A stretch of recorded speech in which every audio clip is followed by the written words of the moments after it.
এর শুরুতেই আমরা সেবাস্টিয়ান নামক একটি মানুষকে দেখতে পাই এবং তার সাথে রয়েছে তার মেয়ে অ্যানা। তারা ইনডোর একটি প্লেগ্রাউন্ডে এসেছে। সেবাস্টিয়ান তার মেয়ে অ্যানার জন্য একটি স্কেটিং বুট কিনে নিয়ে এসেছে, যেটা দেখে অ্যানা খুব খুশি। তবে তারা বহুদিন পর এরকম খোলামেলা জায়গায় তাদের ব্লাইন্ডফোল্ডটা ছাড়া ঘুরতে পারছে। যদিও ইনডোর প্লেগ্রাউন্ডটাকে খোলামেলা জায়গা বললেই ভুল হবে, তবে বর্তমান পরিস্থিতিতে এটাই অনেক। কিন্তু কি হয়েছিল তাদের সাথে? কেন তাদের বাইরে চলতে গেলে ব্লাইন্ডফোল্ড দিয়ে চলতে হয়? সমস্যা নেই, দেখতে থাকুন, সামনে জেনে যাবেন। তারপর অ্যানা স্কেটিং করতে থাকে, কিন্তু হঠাৎ করে একদল লোক যারা সত্যি অন্ধ, তারা সেবাস্টিয়ানের উপর হামলা চালায়। কারণ তারা ছিল ক্ষুধার্ত। সেবাস্টিয়ান কিন্তু তাদেরকে দেখতে পারছিল, কিন্তু সেবাস্টিয়ান তাদেরকে কিছুই করে না, কারণ তার মেয়ে অ্যানা তাকে বারণ করে বলে। তারপর তারা রেডি হয় বাইরে যাওয়ার জন্য, এবং বাইরে আমরা দেখতে পাই সম্পূর্ণ শহরটা একদম পরিত্যক্ত। প্রায় সব মানুষও মারা গেছে, খুব অল্প কিছু মানুষই হয়তো বেঁচে আছে। তারপর তারা এগোতে থাকে, তবে সামনে কিছু লোক দেখতে পায় যারা সম্ভবত খাবার খোঁজার জন্য বের হয়েছে। আসলে অবস্থা যাই হোক, মানুষকে বেঁচে থাকতে হলে তো খাবারের প্রয়োজন, তাই না? তারপর সেবাস্টিয়ান তার মেয়ে অ্যানাকে বলে দেয় চুপ করে একটা জায়গায় লুকিয়ে থাকতে, যতক্ষণ পর্যন্ত সে না ডাক দিবে ততক্ষণ পর্যন্ত সে যেন বাইরে না আসে। পরে সেবাস্টিয়ান ওই লোকগুলোকে বলে তার সাথে কি হয়েছে এবং সে যে তার মাথায় আঘাত পেয়েছে। কিন্তু ওই পরিস্থিতিতে সেবাস্টিয়ানের কথা কেউ বিশ্বাস করছিল না। তারপর সেবাস্টিয়ান একটি মিথ্যা কথা বলে। সে বলে আমি জানি কোথায় জেনারেটর আছে। আসলে মানুষের বেঁচে থাকার জন্য তো বিদ্যুৎ, আলো এসবের প্রয়োজন আছে। অন্যদিকে মানুষ যার কাছ থেকে বাঁচার জন্য ব্লাইন্ডফোল্ডটি পরে থাকি সেই প্রাণী। আসলে সেটা কি প্রাণী নাকি এলিয়েন নাকি কোনো ক্রিয়েচার সেটা কেউ জানে না। সেও এখানে আসতেছে। ওই অদৃশ্য শক্তিটা মানুষের কাছে আসলে মানুষ বুঝতে পারে, কারণ তখন ওই পরিবেশটা অ্যাবনর্মাল আচরণ করতে শুরু করে। এই যেমন সেখানে মাটিতে থাকা সবকিছু বাঁচতে থাকে, এবং মানুষ ওই সময় তাদের কানে এক ধরনের ফিসফিস আওয়াজ শুনতে পায়। এবং মানুষ তখন ওই কথা বা ওই আওয়াজগুলো শুনতে পায়, যে কথাগুলো শুনলে মানুষের কষ্ট লাগে। যেমন আপনার জীবনে ঘটে যাওয়া এমন একটি ঘটনা যেটা মনে আসলে আপনার কান্না চলে আসে। তখন ওই দলের একজন মার্শাল সেবাস্টিয়ানকে তাদের সাথে নিয়ে নেয়। যেহেতু সেবাস্টিয়ান জানে জেনারেটর কোথায় আছে, তারপর সেবাস্টিয়ানকে নিয়ে যাওয়া হয় একজন ডাক্তারের কাছে, যেখানে সেবাস্টিয়ানের ট্রিটমেন্ট করানো হয়। তারপর সেখানে আমরা একজন অন্ধ লোককে দেখতে পাই, যে তার নিজের চোখটাকে কেটে ফেলেছে ওই অদৃশ্য ক্রিয়েচারটাকে যেন সে দেখতে না পায়। আসলে মানুষ এই অদৃশ্য ক্রিয়েচারটাকে দেখলে তার নিজের শরীরে কন্ট্রোল হারিয়ে ফেলে, তৎক্ষণাৎ ওই মানুষগুলি সুসাইড করে ফেলে। তবে সেখানে কিছু মানুষ ছিল যারা ওই অদৃশ্য ক্রিয়েচারটাকে দেখেও সুসাইড করতো না। তাদেরকে বলা হতো সিয়ার্স। আর এই সিয়ার্সরা মানুষদের দরে দরে তাদের কপালে একটি চোখের সিম্বল এঁকে দেয়, তারপর চোখ খুলে দেয়। আর এদের ভয়ে ওই লোকটা তার চোখকেই কেটে ফেলে। তারপর রাত্রেবেলা সবাই ঘুমিয়ে গেছে। তারা একটি বাসের ভিতর ঘুমাচ্ছিল, কিন্তু সেবাস্টিয়ান ঘুমায়নি। সেবাস্টিয়ান লুকিয়ে লুকিয়ে বাসটা ড্রাইভিং সিটে বসে এবং বাসটা চালু করে দেয়। মানুষগুলো ঘুম থেকে উঠে পড়ে এবং সেবাস্টিয়ানকে আটকানোর বহু চেষ্টা করে, কিন্তু শেষ পর্যন্ত সেবাস্টিয়ান বাসটাকে নিয়ে বাইরে চলে আসে। বাসটা অ্যাক্সিডেন্ট করে এবং বাসে থাকা বহু মানুষ আহত হয়। তারপর শুরু হয় মৃত্যু খেলা। একের পর এক মানুষ বাস থেকে বের হতে শুরু করে আর অদৃশ্য ক্রিয়েচারটাকে দেখে আত্মহত্যা করতে শুরু করে। প্রথম মানুষটা ওইখানে পড়ে থাকা এক টুকরো কাঁচ দিয়ে নিজের গলাটা কেটে ফেলে। অন্যদিকে ওই ডাক্তার, যে ডাক্তার সেবাস্টিয়ানের চিকিৎসা করছিল, সত্যি মেয়েটা খুব ভালো ছিল। মেয়েটির নাম ছিল লিলিয়ানা। তাকে সেবাস্টিয়ান জোর করে দেওয়া তার চোখটা খুলে দেয়। আর তারপর সে বাসের চলন্ত চাকায় গিয়ে বড় ভয়ানক ভাবে আত্মহত্যা করে। আর আগে যেমনটা বলেছিলাম, মানুষ তখন ওইসব আওয়াজ শুনতে পায় যেগুলো শুনলে তাদের কান্না চলে আসে। তারপর আরেকটা লোক ওই বাসে পড়ে থাকা তেলের উপর দাঁড়িয়ে নিজের শরীরে আগুন ধরিয়ে দেয়। অন্যদিকে সেবাস্টিয়ানের কিছু হয় না, কারণ সেবাস্টিয়ান একজন সিয়ার। তবে আমরা দেখতে পাই সেখানে মারা যাওয়া প্রত্যেকটা মানুষের আত্মা উড়ে যাচ্ছে আকাশের দিকে। এটা দেখে সেবাস্টিয়ান খুব খুশি, কারণ সেবাস্টিয়ান মনে করে এই কাজটা তাকে স্বয়ং সৃষ্টিকর্তা দিয়েছে। সেভাবে একটা মহৎ কাজ, এবং সে এই কাজটা শেষ করলে সে তার স্ত্রী এবং মেয়ের সাথে দেখা করতে পারবে। তারপর আমরা দেখতে পাই সেখানে তার মেয়ে এনা এসেছে। আর আমরা তখন বুঝতে পারি তার মেয়ে এনা আসলে বেঁচে নেই। এতক্ষণ যাবৎ সেবাস্টিয়ান তার মেয়ে এনাকে ইমাজিন করছিল। আসলে কি হয়েছিল তাদের সাথে এটা জানতে গেলে আমাদেরকে একটু পিছনে যেতে হবে। সময়টা প্রায় 9 মাস আগে। তখনও সেবাস্টিয়ানের সবকিছু ঠিকঠাকই ছিল। সেবাস্টিয়ান পেশায় একজন বায়ুকলের ইঞ্জিনিয়ার। সেবাস্টিয়ান দেখতে এসেছে এখানে টারবাইন গুলো ঠিক আছে কিনা, কিন্তু সেই মুহূর্তে তাকে একজন কল করে জানায় তাদের হাইড্রো পাওয়ার প্ল্যান্টটা সকাল থেকে বন্ধ হয়ে গেছে, কারণ সেখানে নাকি হঠাৎ করে বহু কর্মী লাফিয়ে আত্মহত্যা করেছে। তারপর সেবাস্টিয়ান চলে আসে অফিসে। তখন তার স্ত্রী লরা কল দিয়ে বলে টিভিটা চালাতে। আর তখন আমরা দেখতে পাই এটা সারা পৃথিবীতে ছড়িয়ে গেছে। একটা অ্যাবনর্মাল কন্ডিশন সৃষ্টি হয়েছে। সেবাস্টিয়ান দেখতে পায় তার অফিসে একজন মানুষ ফাঁসি দিয়েছে। তারপর সেবাস্টিয়ান তার মেয়ে এনাকে আনার জন্য বাইরে বের হয়ে যায়। তখন আমরা দেখতে পাই মানুষ কিভাবে আত্মহত্যা করছে। অনেক মানুষ বিল্ডিং থেকে লাফিয়ে নিচে পড়ে যাচ্ছে। সেবাস্টিয়ানের গাড়ির উপরে একটা লোক লাফিয়ে পড়ে, আর মেট্রো রেলের জন্য দাঁড়িয়ে থাকা মানুষগুলো ইনফেক্ট হয়ে পড়ে। তখন মানুষগুলো মেট্রো রেলের সামনে ঝাঁপিয়ে পড়তে থাকে। সেখান থেকে সেবাস্টিয়ান কোনো মতো পালিয়ে আসে। অবশেষে সেবাস্টিয়ান তার মেয়ে এনার স্কুলে পৌঁছায়, কিন্তু সেখানে ওই অদৃশ্য ক্রিয়েচারটা বহু মানুষকে মেরে ফেলেছে। তবে সেখানে তার মেয়ে এনা জীবিত ছিল। কিন্তু ওইখান থেকে যখন তারা বের হতে যাবে তখন তাদের সাথে দেখা হয় চার্জের ফাদার এস্টেবানের সাথে। আর তখন এস্টেবান জানায় সে নাকি এটার জন্য অপেক্ষা করছিল। সে মনে করে এই অদৃশ্য ক্রিয়েচার বা এলিয়েনটা নাকি একটি অ্যাঞ্জেল, সেটাকে সে তার নিজের চোখে দেখতে চায় এবং সে মনে করে এই অ্যাঞ্জেলগুলোকে মানুষের নিজের চোখে দেখা দরকার। তারপর সেবাস্টিয়ান সেখান থেকে বের হয়ে পড়ে এবং তার মেয়ে এনার হাতে একটি প্যান্ডেন্ট দিয়ে বলে, যা কিছু হয়ে যাক না কেন তুমি এই প্যান্ডেন্টের দিকে তাকিয়ে থাকবে। তারপর সেবাস্টিয়ান তাদের বাসায় যায়। তারা প্ল্যান করেছে কিছুদিনের জন্য তারা বার্সেলোনা থেকে বাইরে যাবে। কিন্তু তারা যখন বের হতে যাবে তখন সেবাস্টিয়ানের স্ত্রী একটি কার অ্যাক্সিডেন্টে মারা যায়। তারপর আবার মুভির সিন শিফট হয়। বর্তমানে যেখানে সেবাস্টিয়ান একটি চার্জে এসেছে সেখানে সে ঈশ্বরের কাছে ক্ষমা প্রার্থনা করছে। কারণ আগে যেমনটা বলেছিলাম, সেবাস্টিয়ান মনে করে মানুষদেরকে ওই অদৃশ্য ক্রিয়েচারটার সামনে এনে চোখ খুলে দিয়ে সে তাদেরকে মুক্ত করেছে। কিন্তু এই কাজ করার জন্য তাকে অনেক সময় মিথ্যা কথা হতে বলা লাগে। এই যেমন মার্শিয়ালদের সাথে যাওয়ার জন্য সেবাস্টিয়ান একটি মিথ্যা কথা বলে। সে বলে আমি জানি কোথায় জেনারেটর আছে, তবে সেবাস্টিয়ান কিন্তু জানতো না জেনারেটর কোথায় আছে। তারপর তারা বাইরে বের হয়। সেখানে রাস্তার পাশে বাসগুলোতে অনেক মানুষকে বেঁধে ঝুলিয়ে রাখা হয়েছে এবং সকলের কপালে চোখের মতো একটি সিম্বল এঁকে রাখা হয়েছে। আর অবশ্যই এই কাজটা ওই সিয়ার্সলাই করেছে। তবে চোখের সিম্বল দেখে আপনারা আবার এখানে ইলুমিনাটিকে টেনে আনবেন না। ইলুমিনাটির সাথে এই মুভির কোনো কানেকশন নেই। সেখানে একটা লোক জীবিত ছিল। সে বলতে থাকে ওই অদৃশ্য ক্রিয়েচার বা এলিয়েন গুলো নাকি শিপ নিয়ে এসেছে হাজার হাজার মিলিয়ন আলোকবর্ষ দূর থেকে তাদেরকে নিয়ে যাওয়ার জন্য।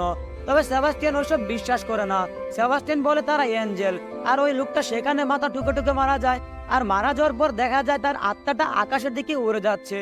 তারপর সেবাস্টিয়ান উঁচু একটি বিল্ডিং এ ওঠে তার পরবর্তী শিকারের জন্য। আর সে পেয়েও যায়। সেখানে একটি ফার্মেসি থেকে একটি মেয়ে কিছু ওষুধ নিতে এসেছে। ওখানে সেবাস্টিয়ান আস্তে আস্তে মেয়েটির দিকে এগিয়ে যেতে থাকে, কিন্তু তখনই ভুলবশত কাছে পা লাগার কারণে শব্দ হয়। আর স্বাভাবিকভাবে ওই মেয়েটা বুঝে যায় এখানে কেউ আছে। তবে সেবাস্টিয়ান কোনো কথা বলে না, সে চুপচাপ এগোতে থাকে। আর ঠিক তখনই মেয়েটির গ্রুপের বাকি মেম্বারগুলো চলে আসে এবং তাদের সাথে ছিল কুকুরগুলো সেবাস্টিয়ানের উপর আক্রমণ চালায়। তবে অবাক করার ব্যাপার হলো ওই কুকুরগুলো চোখও বাঁধা ছিল। তারপর সেবাস্টিয়ান আবার মিথ্যা কথা বলতে শুরু করে। সে বলে তাকে নাকি লোটা হয়েছে, তাই সে কথা বলছিল না। সে এখন কাউকে বিশ্বাস করতে পারছে না। তবে ওই গ্রুপের নেতা রাফা এসব কথা বিশ্বাস করছিল না। তখন সেবাস্টিয়ান বলে আমি একজন ইঞ্জিনিয়ার, আমি জানি কোথায় জেনারেটর আছে। আমাদের কোম্পানি জেনারেটর বাঁচিয়ে রেখেছে। অন্যদিকে ওই অদৃশ্য ক্রিয়েচারটাও সেখানে এসে গেছে, আর অবশ্যই তাদেরকে ওই জায়গা তৎক্ষণাৎ ত্যাগ করতে হবে। আর যাওয়ার সময় সেবাস্টিয়ানকে তাদের সাথে নিয়ে যায়। তারা একটি বোম শেল্টারে আশ্রয় নিয়েছে। সেখানে আরো বেশ কয়েকজন মানুষ ছিল, একটি বয়স্ক কাপল ইসাবেলা এবং রবার্টো, আর ছোট্ট একটি মেয়ে সুফিয়া। যদিও মেয়েটি ইংলিশ বলতে বা বুঝতে কোনোটাই পারতো না, কিন্তু মেয়েটি জার্মান বলতে পারতো। অন্যদিকে রাফা এবং তাদের দলে থাকা আরেকটা ছেলে অক্টাভিও সেবাস্টিয়ানকে বিভিন্ন প্রশ্ন করতে থাকে। তারা বলে সে এতদিন কি একাই ছিল, আর যদি একাই থাকে তাহলে কপালে থাকা সেলাইটা কে করে দিল। তখন সেবাস্টিয়ান বলে তাদেরও একটা গ্রুপ ছিল, তারা সবাই মারা গেছে। তারা নাকি ওই প্রাণীটাকে দেখে ফেলেছিল, সে লুকিয়ে পড়েছিল যার কারণে সে বেঁচে গেছে। তবে সে এটাও বলে যে বাইরে অনেক মানুষ ঘুরে বেড়াচ্ছে, তাদের কোনো ব্লাইন্ডফোল্ড পরার প্রয়োজন পড়ে না। কিন্তু রাফা আর অক্টাভিয়া এই বিষয়ে কিছুই জানে না, মানে সিয়ার্সদের ব্যাপারে। যাই হোক, রাফা একটি ম্যাপ দেখে সেবাস্টিয়ানকে বলে কোথায় জেনারেটর আছে। আর অন্যদিকে সেবাস্টিয়ানের মেয়ে এনা সেবাস্টিয়ানকে বলে দিচ্ছে কোথায় জেনারেটর আছে এবং তাদেরকে কিভাবে বাইরে বের করতে হবে। তবে সেবাস্টিয়ান তার মেয়ের কোনো কথা শোনে না। সে বলে জেনারেটর কোথায় আছে সে জানে না। আর এই কথা শুনে রাফা রেগে যায় এবং সেবাস্টিয়ানকে বাইরে বের করে দিতে চায়, কিন্তু ওই ছোট্ট মেয়ে সুফিয়া রাফাকে আটকে দেয়। তবে মজার ব্যাপার হচ্ছে ওইখানে থাকা কেউই কিন্তু জার্মান ভাষা জানে না, কিন্তু সেবাস্টিয়ান মোটামুটি জার্মান ভাষা জানে। আর তারপর তারা সেবাস্টিয়ানকে জিজ্ঞেস করতে বলে সুফিয়ার পরিবার সম্পর্কে। তখন সুফিয়া বলে সে তার মায়ের সাথে বার্সেলোনায় ভ্যাকেশনে এসেছিল সমুদ্র ভ্রমণ করতে। কিন্তু যখন তারা শিপে উঠতে যাবে তখনই সুফিয়া দেখে একের পর এক মানুষ পানিতে ঝাঁপ দিয়ে আত্মহত্যা করছে। তারপর তার মা তাকে কোলে তুলে নেয়। পরে যখন সে চোখ খোলে তখন সে দেখতে পায় তারা একটি ব্যানের ভিতর। সেখানে তার মা ব্যানটি রেডিওটা চালায়। প্রথমে কোনো কিছু শোনা না গেলেও পরে তারা একটি ইমার্জেন্সি ব্রডকাস্ট শুনতে পায়। আর ওই ইমার্জেন্সি ব্রডকাস্টে একটি সেফ জোনের কথা বলা হয়, যেটা পাহাড়ের উপরে। আর তারপর তারা ওই পাহাড়ের উদ্দেশ্যে বের হয়ে পড়ে। তবে রাস্তায় মানুষের এত দৌড়াদৌড়ি আর ভিড়ের মাঝে সে তার মাকে হারিয়ে ফেলে। তবে ওই সেফ জোনের কথা আবার জিজ্ঞেস করতে বলে ক্লেয়ার নামে একটি মেয়ে। তারপর সুফিয়া ওই সেফ জোনটার ছবি এঁকে দেখায়, যেটা দেখতে অনেকটা দুর্গের মতো। সেখানে প্রবেশ করার একমাত্র রাস্তা হচ্ছে কেবল কার। আর জায়গাটা তারা চিনতে পেরে যায়, জায়গাটার নাম হচ্ছে মনজুইক। তখন রাফা বলে, আমি কোনো রিফিউজি ক্যাম্প বানালো ওইখানেই বানাতাম, কারণ সেখানে প্রবেশের একমাত্র রাস্তা হচ্ছে কেবল কার, আর চারপাশটা বিশাল দেয়ালে ঘেরা। আর তখন সেবাস্টিয়ান বলে, আমরা এখানে এভাবে কতদিন থাকবো? খাবার ফুরিয়ে গেলে তখন আমাদেরকে না খেয়ে মরতে হবে। তখন শুরু হয় তাদের মাঝে ভোট, কে সেখানে যাবে আর কে সেখানে যাবে না। সেখানে রবার্টো নামে ওই বৃদ্ধ মানুষটা যেতে চাচ্ছিল না, তবে তার স্ত্রী ইসাবিল তাকে রাজি করিয়ে নেয়। অবশেষে তারা বের হয়ে পড়ে মনজুইকে যাওয়ার জন্য। তখন আবার মুভির সিন শিফট হয় 8 মাস আগে। তখনও সেবাস্টিয়ানের মেয়ে এনা বেঁচে আছে। তবে সেদিন রাত্রে এনার শরীরে প্রচন্ড পরিমাণ জ্বর উঠেছে। তখন সেবাস্টিয়ান হসপিটালে যায় ডাক্তারের জন্য, কিন্তু হসপিটালে কোনো ডাক্তার নেই, কারণ এখানে ওই অদৃশ্য ক্রিয়েচার কাউকে বাঁচতে দেয়নি। মুভির মাঝে মাঝে মুভির সিন কিছুদিন আগে পিছনে শিফট হয়। অ্যাকচুয়াল সত্যটা আমরা জানতে পারি আসলে কি হয়েছিল সেবাস্টিয়ানের সাথে। তারপর আবার বর্তমানে তারা একটা স্থানে থেমেছে রাত্রে কাটানোর জন্য। পরে রাত্রের বেলা সবাই ঘুমিয়ে গেছে, কিন্তু সেবাস্টিয়ান ঘুমায়নি, কারণ তার মনে তো অন্য কিছু। সে চুপচাপ চলে যায় ঘুমিয়ে থাকা রাফার কুকুরগুলোর কাছে এবং কুকুরগুলোর গলার দড়ি অর্ধেক কেটে দেয়। পরের দিন সকালবেলা তারা আবার বের হয়ে পড়ে মনজুকে যাওয়ার জন্য, কিন্তু কিছুটা দূরে যাওয়ার পর ঘটে বিপত্তি। সেবাস্টিয়ান যেই পরিকল্পনা করেছিল সেটাই ঘটে। কুকুরগুলো টানে গলার দড়িগুলো ছুটে যায়, আর সে সময় ওই অদৃশ্য শক্তিটা সেখানে এসে গেছে। তো আগে যেমনটা বলেছিলাম, এই এলিয়েন বা ক্রিয়েচারটা মানুষের কষ্টের মুহূর্তগুলো চারা বানিয়ে শিকার করে। আর তখন রাফা নামক ছেলেটা তার কানে তার কুকুরগুলোকে মারার আর্তনাদ শুনতে পায়, আর সে ব্লাইন্ড ফোল্ডটা খুলে ফেলে দেখার জন্য, আর সাথে সাথে সে ইনফেক্ট হয়ে পড়ে। তারপর রাফা গাড়ির উইন্ডোতে মাথা ঢুকিয়ে সেখানে মারা যায়। অন্যদিকে কুকুরগুলোর চোখের ব্লাইন্ড ফোল্ড গুলো খুলে গেছে, আর প্রথমে কুকুরগুলো রবার্টো নামে ওই বয়স্ক লোকটার হাতে কামড় দেয়। এদিকে সুফিয়া নামে ছোট্ট মেয়ে, সেও শুনতে পায় তার মা তাকে বলছে তার চোখের ব্লাইন্ড ফোল্ডটা খুলতে। কিন্তু যখনই সুফিয়া তার ব্লাইন্ড ফোল্ডটা খুলতে যাবে, তখনই অক্টাভিও সুফিয়াকে থামিয়ে দেয়। তারপর তারা কোনো মতোই একটা ঘরে আশ্রয় নেয়। সেখানে ক্লেয়ার নামে মেয়েটা বলতে থাকে, ওরা এটা কিভাবে করে, তারা আমাদের প্রিয়জনদের আওয়াজ কিভাবে জানতে পারে, কিভাবে বুঝতে পারে আমাদের কষ্টের মুহূর্তগুলো। তখন অক্টাভিও বলে, হতে পারে এই ক্রিয়েচার বা এলিয়েন গুলো এক একটা কোয়ান্টাম বিং, যাদের নির্দিষ্ট কোনো আকার আকৃতি নেই। ওরা মানুষের ভয়, বিশ্বাস, দুঃখ, কষ্ট, ব্যথার উপর নির্ভর করে রূপ ধারণ করে। আর এজন্যই তো সেবাস্টিয়ান ওই ক্রিয়েচার গুলোকে এঞ্জেল হিসাবে দেখে সে বিশ্বাসও করে। তারপর সেবাস্টিয়ান ক্লেয়ারকে জিজ্ঞেস করে যে সে কি শুনতে পেয়েছে। তখন ক্লেয়ার জানা সে তার মারা যাওয়া ছোট্ট ভাইয়ের আর্তনাদ শুনতে পায়। তবে ক্লেয়ার যখন সেবাস্টিয়ানকে জিজ্ঞেস করে যে সে কি শুনতে পেয়েছে, তখন সেবাস্টিয়ান প্রশ্ন এড়িয়ে যায়, কারণ সে আর মিথ্যা বলতে চাচ্ছিল না। যদিও সে কাজটাকে একটি বোনের কাজ মনে করে, তবে মিথ্যা বলা তো একটি পাপের কাজ, তাই না? যার কারণে সেবাস্টিয়ান প্রশ্নটা এড়িয়ে যায়। তবে আমরা তো জানি সেবাস্টিয়ান একজন সিয়ার্স। তারপর সেবাস্টিয়ান ওই ছোট্ট মেয়ে সুফিয়াকে আস্তে আস্তে ভালোবাসতে শুরু করেছে, কারণ সে সুফিয়ার মাঝে তার মেয়ে এনাকে দেখেছে। ওই দিন রাত্রে সেবাস্টিয়ান সুফিয়াকে একটি পেন্ডেন্ট দেয়, যেটি তার মেয়ে এনাকে দিয়েছিল সে এনার প্রথম কমিউনিয়নের দিন।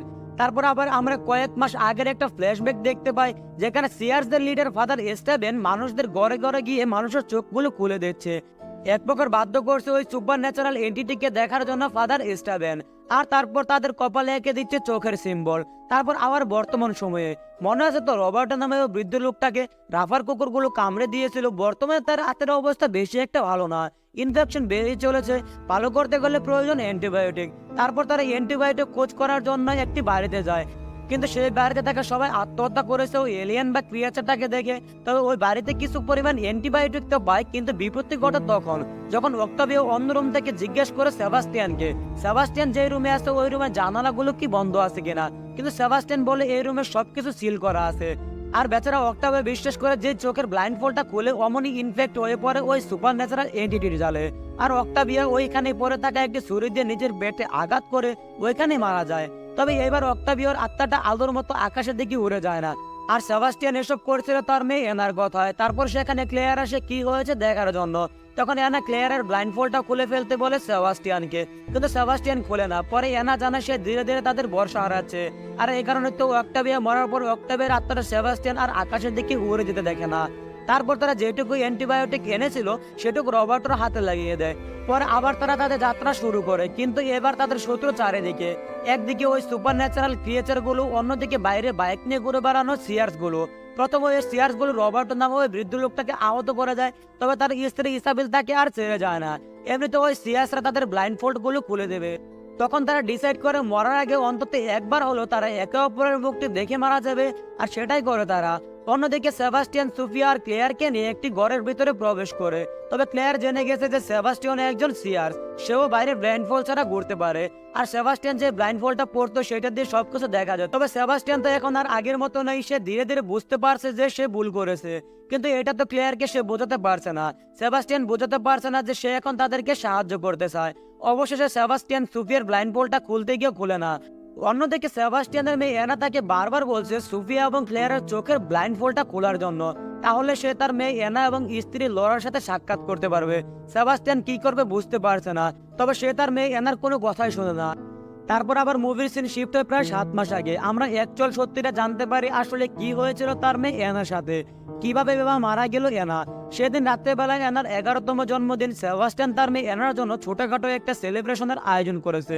এর ফলে রাত্রেবেলা তাদের রুমের লাইটটা জ্বালানো থাকে একটু বেশি সময়, আর সেটা দেখতে পায় ফাদার এস্টেবান। এস্টেবান তৎক্ষণাৎ তাদের রুমে আসে এবং তাদেরকে ধরে নিয়ে যায় ছাদে।